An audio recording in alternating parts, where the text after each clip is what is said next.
Hi guys, welcome to my channel. My name is Valeria and I'm your violin teacher.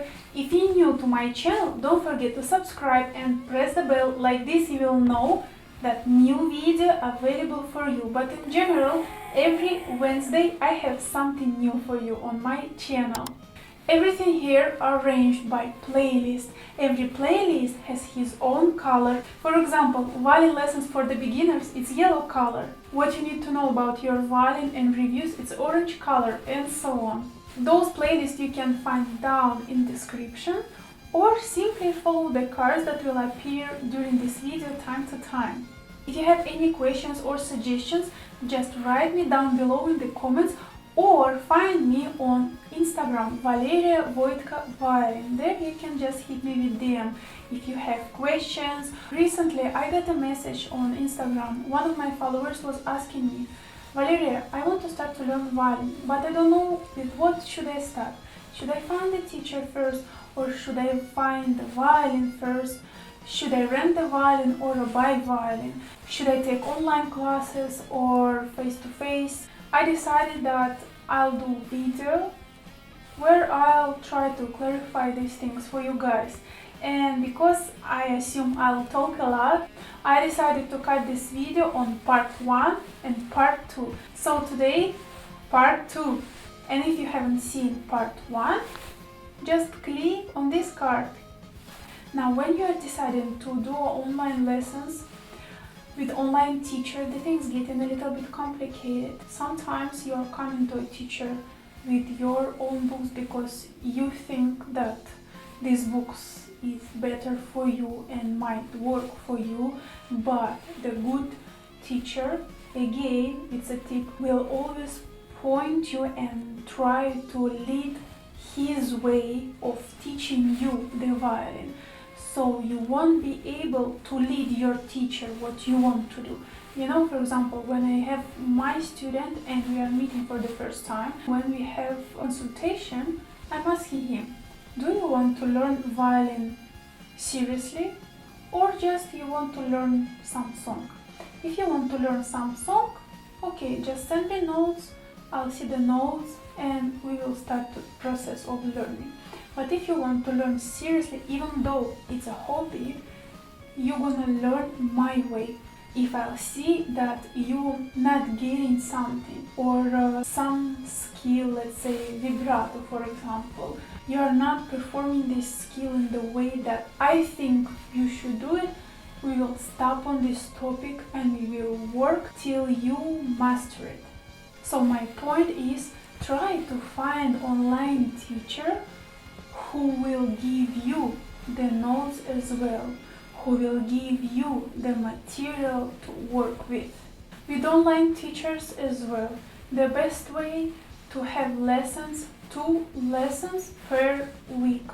I understand that the violin is pricey hobby, but if you want to see results, again, 2 lessons per week will be enough for you.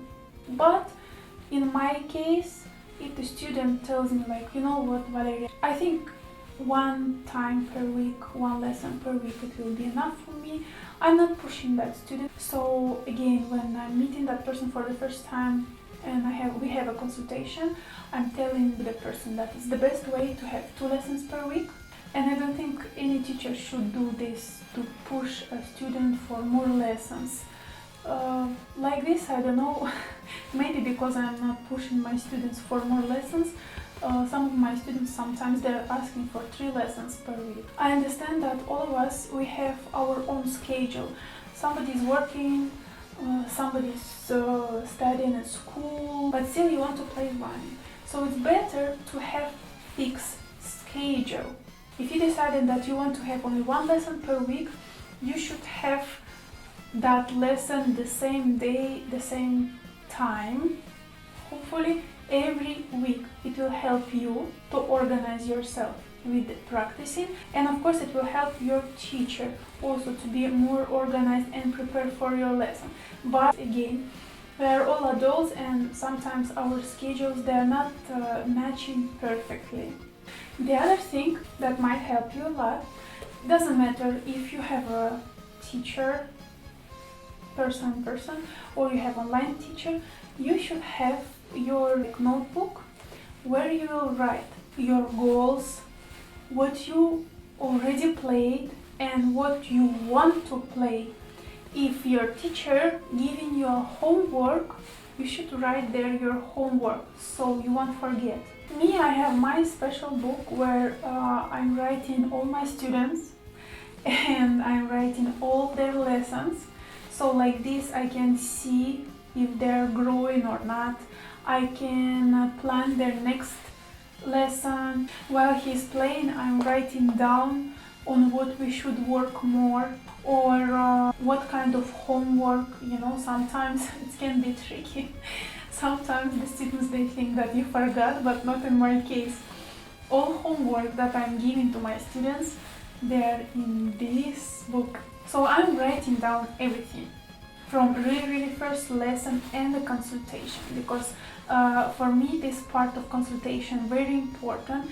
At that moment I'm figuring out what kind of problems the student have. If this person already played the violin, there is more work to do. It's always much harder to work with the student who already playing than to take a person who don't know anything about the violin. When you're taking a person who don't know anything about the violin, you just building that potential violin player after your method. But when the person coming to you and he or she already playing the violin for some time, sometimes you have to adjust yourself for the student at the beginning. So after all what I said, the main tip, get a book for notes where you will write everything about your journey learning violin. One more thing that I think very important, please try to listen violin players who play live. When you are going on YouTube, please try to listen those people who play live. You see, now these days on YouTube we can find a lot of violin players with amazing videos, with amazing performance. But please don't forget, when the musicians, not only violin players, all musicians, when we are shooting a video, we are not performing live. We are playing after backing track. When you're recording piece in the studio, again these days the programs allow us to fix everything. Any note, any dynamics, everything. But when you're staying and playing in front of the orchestra live, nobody can correct this footage. The only thing what they can do, they can cut it, the video itself. But with the sound, yes, you can still do some kind of things, but please always try to listen live performance, because live performance, it's a true performance. Like this, you will hear how you should sound like. Okay, now we cannot compare the level of beginner violin player and the professional violinist, yes, but it will be a good guidance for you. Other videos you can watch, nothing bad in that, but don't try to take those videos as a role model. The role model for you should be live performance. Always create the goals for yourself and time limits. Of course, don't do something like I want to master skill like vibrato, yeah, we talked earlier about it, in 1 month. No, it's not gonna work. Something like I want to master this skill in the year, in the time of the year, or I want to play this piece and that piece for this year, something like this.